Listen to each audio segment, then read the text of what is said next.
जय श्री कृष्णा। मेरी soul family awaken soul पर आप सबका बहुत बहुत स्वागत है। सेवन चक्रास हमारे दिनचर्या को, हमारे जीवन को कैसे बैलेंस करके रखते हैं, कैसे जागृत करके रखते हैं, कैसे एक हमें सुंदर और स्वस्थ जीवन जीना सिखाते हैं। सेवन चक्रास से हमें क्या बेनिफिट्स मिलता है और कैसे हमें पता चले कि हमारे सेवन चक्रास बैलेंस में है, एक्टिव हैं, जागृत हैं, उस पर ये वीडियो है। इसका पार्ट 1 मैंने डाल दिया है। वीडियो बहुत बड़ा हो गया था तो इसके लिए मैंने इसको 2 पार्ट में डाला। उसमें मैंने मणिपूरक चक्र तक बोला है। उसके आगे हार्ट चक्र से लेके कंठ चक्र और क्राउन चक्र का ये वीडियो है। आप इसको अंत तक पूरा ज़रूर सुने। इसमें आपके लिए कहीं ना कहीं कोई ना कोई गाइडेंस ज़रूर होगी और भगवान श्री कृष्ण का कहीं ना कहीं कोई ना कोई आशीर्वाद ज़रूर मिलेगा। पावर होती है मणिपूरक चक्र की। अगला है हार्ट चक्र। और हार्ट चक्र महादेव का स्थान है। माता पार्वती मतलब अर्धनारीश्वर में हरे रंग का है और दिल का स्थान है, प्रेम का स्थान है, अनकंडीशनल लव का स्थान है। तो ये तो जागृत होना ही चाहिए, क्योंकि जब प्रेम है तो पूरी सृष्टि बड़ी ही स्मूथ तरीके से चलती है। नहीं तो सारी व्यवस्था में पूरी जो बैलेंस चलती है ना वो बिगड़ जाता है। आपके घर में प्रेम नहीं है तो आपके पास शीश महल हो, सैकड़ों नौकर चाकर हों, आपको कुछ काम नहीं करना है, बड़ी ही लग्जरी लाइफ हो, पर प्रेम नहीं है ना तो पैसा भी बहुत दिन तक सुख नहीं दे सकता। इसके लिए प्रेम बहुत बहुत ज़रूरी है। आप देखोगे झोपड़ी में भी गरीब भी प्रेम से हैं और स्पिरिचुअल हैं, आध्यात्मिक है, भगवान की पूजा कर रहे हैं। कैसे बड़े बड़े भक्त देखे जाते हैं, उनके घर साक्षात भगवान आ जाते हैं, भगवान को अपने घर में प्रकट कर लेते हों। और ऐसे हजारों कहानियाँ हैं, हजारों उदाहरण हैं। इसके लिए प्रेम तो भगवान को बांध लेता है। आपकी एनर्जी अगर बैलेंस में नहीं है तो आपको प्यार में धोखा मिलना, चीट मिलना, छल करना, बार बार आप हर्ट होते हो, बार बार आप पेनफुल सिचुएशन में जाते हो, बार बार आपके दिल में तीर तलवार घुसते हैं।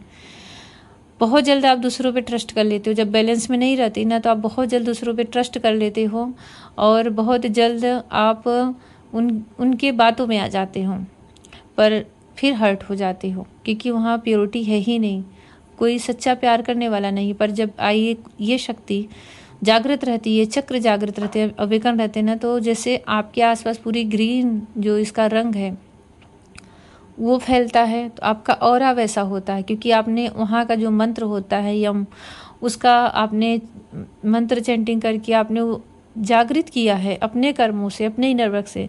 तो आप अट्रैक्ट करने लगते हो प्योर लव को, आप अट्रैक्ट करते हो शुद्ध लव को, ट्विन फ्लेम जर्नी को अट्रैक्ट कर लेते हो, हायर लेवल के सोलमेट को अट्रैक्ट कर लेते हो। मतलब जो भी ब्लॉकेजेस होते हैं ना वो पूरी तरह से हील हो जाते हैं, खुल जाते हैं, रास्ते खुल जाते हैं। नहीं तो आप अट्रैक्ट ही ऐसे करोगे कि वो कोई आएगा और आपको छीट करके चला जाएगा।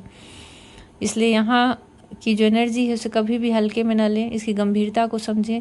इसी से पूरा जीवन चलता है और इसी से हम सुख शांति से चल पाते हैं, हंस पाते हैं, सो पाते हैं। नहीं तो पूरा जीवन, पूरी लाइफ डिस्टर्ब हो जाती है।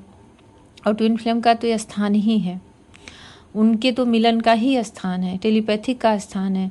तो इसके लिए ये शिव शक्ति जर्नी का स्थान है। तो इसके लिए जो हार्ट चक्र है, हृदय चक्र है, अनाहत चक्र है इसको कहते हैं, उसको जागृत करें, उसका मंत्रा चैंटिंग करें और उसी तरह के कलर, उसी तरह के भोजन को जब इसको आपको जल्दी जागृत करना है तो यूज़ करें, क्योंकि प्रेम सर्वोपरि है और प्रेम परमात्मा है। हमें जो भगवान की भक्ति, ईश्वर की प्राप्ति भी प्रेम से हो जाती है, सहज और सरल तरीके से। अगला चक्र है, और ये जब ब्लॉक रहता है ना हार्ट चक्र, तो सीने में दर्द, हल्का हल्का हैवीनेस, आपको कोई बीमारी नहीं है तब भी, और बार बार जोर से जैसे होता है ना किसी को दिल का बार बार धड़कने लगता है, बीमारी जैसी प्रॉब्लम हो जाती है। और मन में बेचैनी, क्योंकि ये मन से जुड़ा हुआ है ना, तो मन में बेचैनी आना, घबराहट आना और किसी चीज़ में एकाग्रता नहीं होना कि क्या होगा क्या, हर चीज़ में संशय और दुविधा बने रहना, एंजाइटी फील होना, रात को बराबर से सो नहीं पाना, ये जब बैलेंस में नहीं रहता तो ये सारी चीज़ें आती हैं। हमारे फिजिकल रूप से सिम्टम दिखते हैं, पर ये बैलेंस में आता है तो सुकून से सो सकते हैं। आप 2 ही घंटा सो रात में, लेकिन वो आपकी गहरी नींद होती है, क्योंकि आप प्रेम में हो और एक सुकून में हो। और कोई घबराहट नहीं, कोई बेचैनी नहीं, हमेशा पॉजिटिव सोच रहती है, क्योंकि जब हार्ट चक्र ब्लॉक रहता है तो हमारी सोच भी बहुत नेगेटिव हो जाती है, अच्छा हम सोच ही नहीं पाते। तो यहाँ पे सोच भी पॉजिटिव रहती है, आपको उम्मीद बनी रहती है, हर जगह आपको पॉसिबिलिटी दिखाई देती है कि ये भी काम हो जाएगा, वो भी काम हो जाएगा। तो इस तरह से ये चक्र आप बैलेंस करो तो आपको ये बेनिफिट्स देखने को मिलता है। अगला चक्र है कंठ चक्र। ये माता दुर्गा का आदिशक्ति का स्थान है और ये बहुत ही दिव्य शक्ति वाला पावरफुल वाला स्थान है। यहाँ पे ऐसी ऊर्जा है ना, इसका कलर स्काई ब्लू होता है, जिसको कि खुद को खुश रखने के लिए, स्वयं को पावरफुल बनाने के लिए किसी अन्य की आवश्यकता नहीं होती। अब ये ऊपर के चक्र में बता रही हूँ, जिसने जो यहाँ तक पहुँच गया ना, तो वो आप समझ सकते हो कि नीचे की सारी चीज़ों को रिलीज करते हुए, ब्लॉकेजेस को रिलीज करते हुए, पॉजिटिव एनर्जी को ग्रहण करते हुए जो सोल यहाँ तक पहुँच रही है, अपनी ऊर्जा को, कुंडलनी शक्ति की जो ऊर्जा है सातों चक्र की, उसको जागृत करते हुए सच में वो किस व्यक्तित्व का बन जाता है। एक अजीब सा उसके चेहरे पे तेज आ जाता है, वाणी में इतनी मधुरता आ जाती है जैसे कोई शक्कर घोल के बोल रहा है, और इतना अट्रैक्शन होता है उसके शब्दों में ना कि व्यक्ति उसको सुनता ही रहता है। ऐसा लगेगा जैसे इसका मुझसे पिछले कितने जन्मों का नाता है। इतने अच्छे से तो हमारे माता पिता भी हमें हील नहीं कर पाते, जितने अच्छे से कोई इस तरह का कोई होता है जिसकी बात सुन करके आप अट्रैक्ट होते हो, हील हो जाते हो। और एक तेज, एक शौर्य, क्योंकि उसके अंदर जितनी भी कड़वी और निगेटिव चीज़ें होती हैं ना, वो सब घुल चुकी होती हैं, धुल चुकी होती हैं, रिलीज हो चुकी होती हैं। शब्द जो होते हैं ना, शब्द को ब्रह्म भी कहा गया है। शब्द को ब्रह्म मतलब ब्रह्मा जी नहीं, ब्रह्म मतलब ये जो यूनिवर्स है ना, उनको भी ब्रह्म, भागवत में, वेद पुराणों में ब्रह्म कहा गया है, जिसने पूरी अनंत जो सृष्टि है, पूरे ब्रह्मांड को रचा है, उसको ब्रह्म कहते हैं। तो वो शब्द को भी ब्रह्म कहा गया है, क्योंकि ये पूरी सृष्टि, पूरे ब्रह्मांड में घुसता है। और इनका जो शब्द है ना, इनका तो एक अलग से ही पूरा वेद में बना हुआ है कि कैसी इसकी ग्रंथि होती है, कैसे इसके शब्द हैं, जो हिंदी में ये आ से लेकर के क ख से लेके होते हैं ना, ये वैखरी वाड़ी करके, परावाड़ी करके, अपरावाड़ी करके, इनकी 3 धाराएं होती हैं। इसका बड़ा ही सूक्ष्म विवरण है वेद में, इसके लिए इसको शब्द ब्रह्म कहा गया है। संगीत हुआ, कुछ भी हुआ, माता सरस्वती का स्थान, ये सब इससे जुड़े हुए हैं। इसका आप इसमें अभी मैं नहीं उसको बता सकती, शेयर कर सकती, टॉपिक अलग हो जाएगा। तो जिसका ये जागृत हो गया ना, उसके तो मैं बताऊं क्या, उसके ऊपर तो समझ लीजिए उसने अगर दिल से बैठ के मंदिर में भजन भी गा लिया ना, तो उसके भजन में इतना भाव रहेगा, इतनी ऊर्जा रहेगी सामने वाले को आकर्षित करने की कि भगवान भी उसके भजन से रीझ जाएंगे। मैं इसकी पावर बता रही हूँ आपके, और ये सच है, ये बिल्कुल सच है, आप लोग इस पर विश्वास करिए।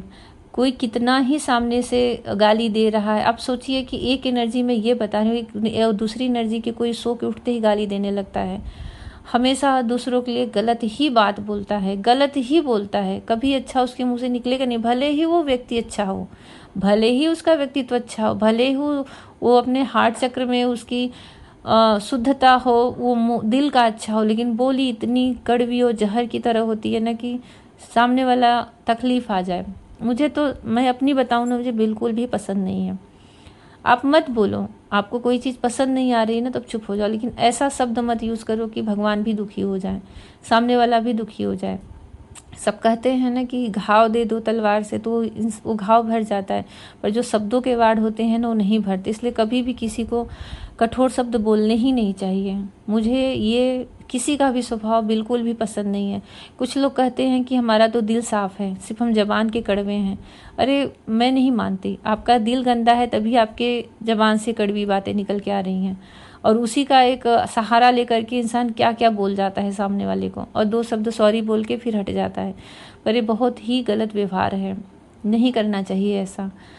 आपके पास कुछ नहीं है, आपका स्वभाव अच्छा है, आपके शब्द अच्छे हैं ना, तो सामने वाले उसी पे रीझ जाते हैं। आप करोड़पति हो, अरबपति हो, लेकिन आपकी बोली अच्छी नहीं है ना, तो वो कोई मायने नहीं रखता।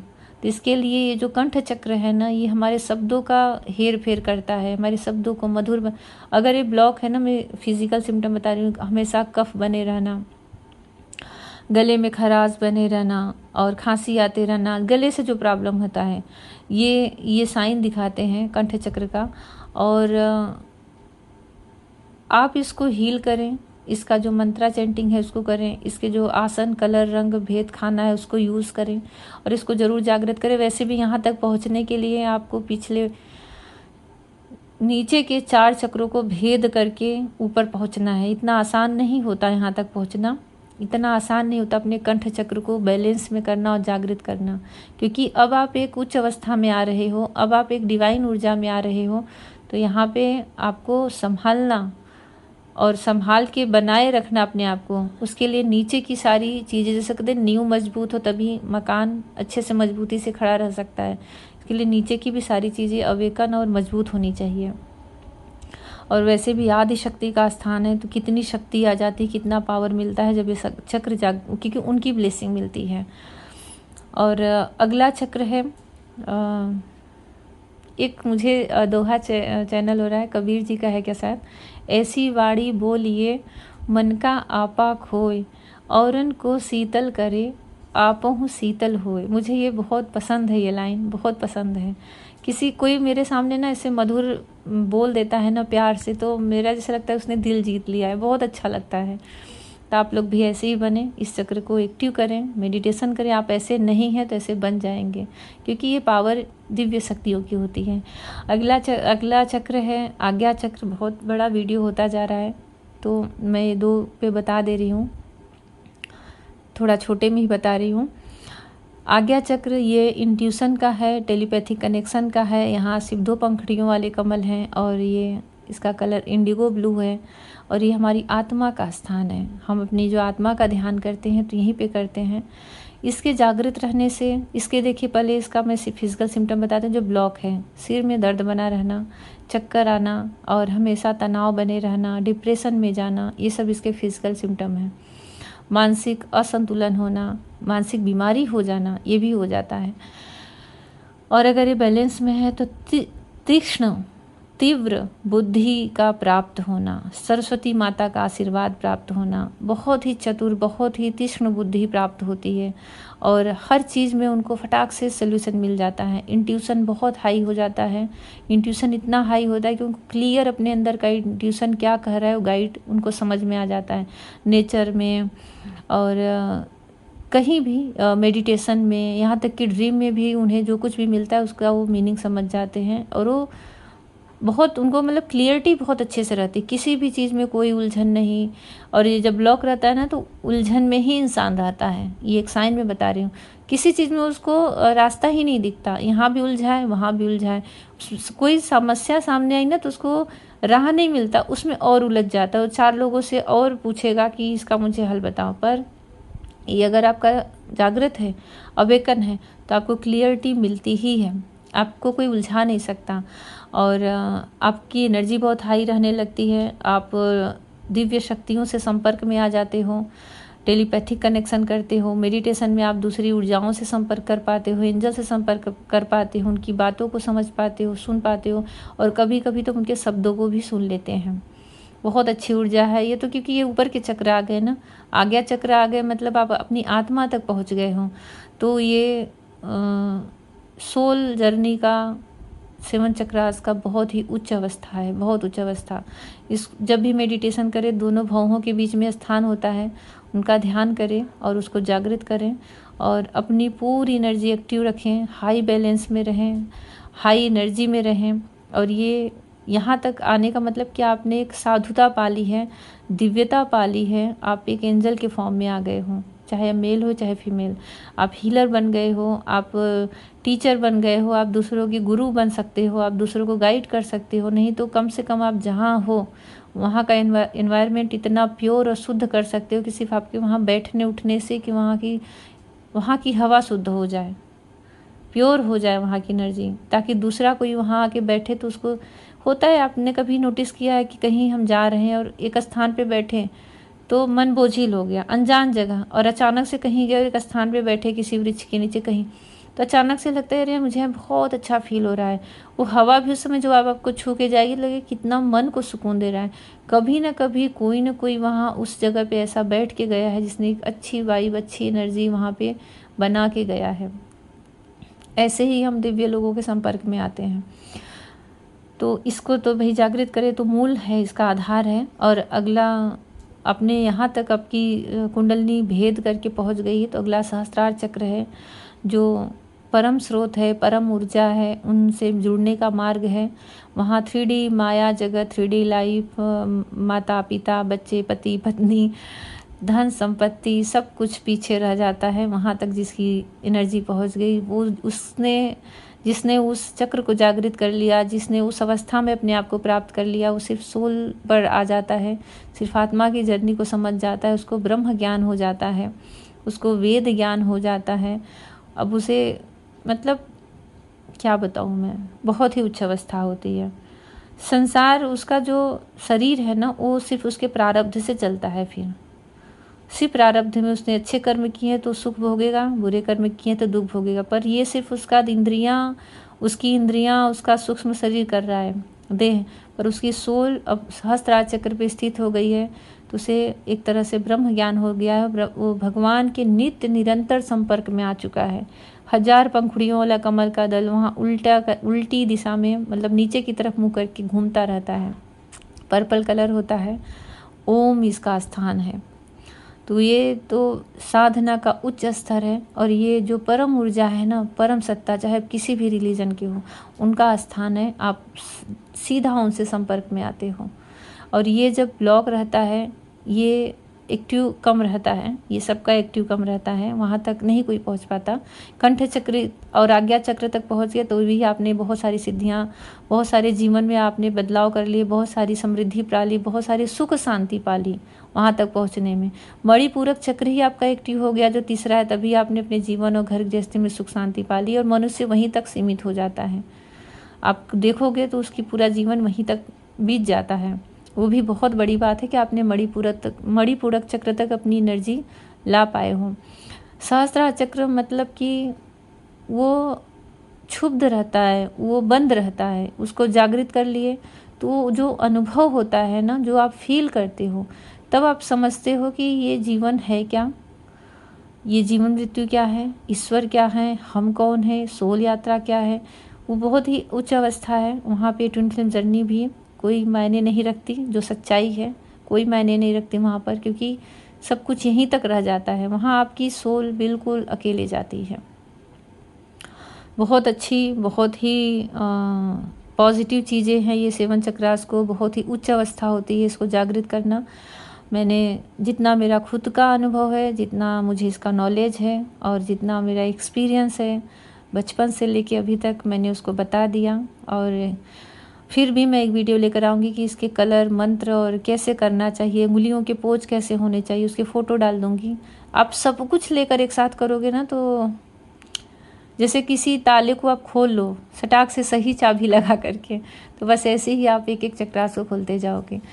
तो बस इसी पे वीडियो था। जैसा भी आप लोगों को लगा हो कमेंट सेक्शन में लिखें। इसको सुने, पूरा सुने, और एक बार में ना समझ में आए तो दूसरी तीसरी बार सुने, पर करने का प्रयास करें और जागृत करने का प्रयास करें। अपने जीवन को एक स्मूथ, सरल, समृद्ध, खुशियों से भरा, जहाँ बच्चे घर में हैं और खेलें, और आप चैन से सबका भोजन करा के चैन से सो, चैन से उठो, भगवान की पूजा करो। वो दिनचर्या जब आ जाती है तो जीवन कितना सुखमय लगता है।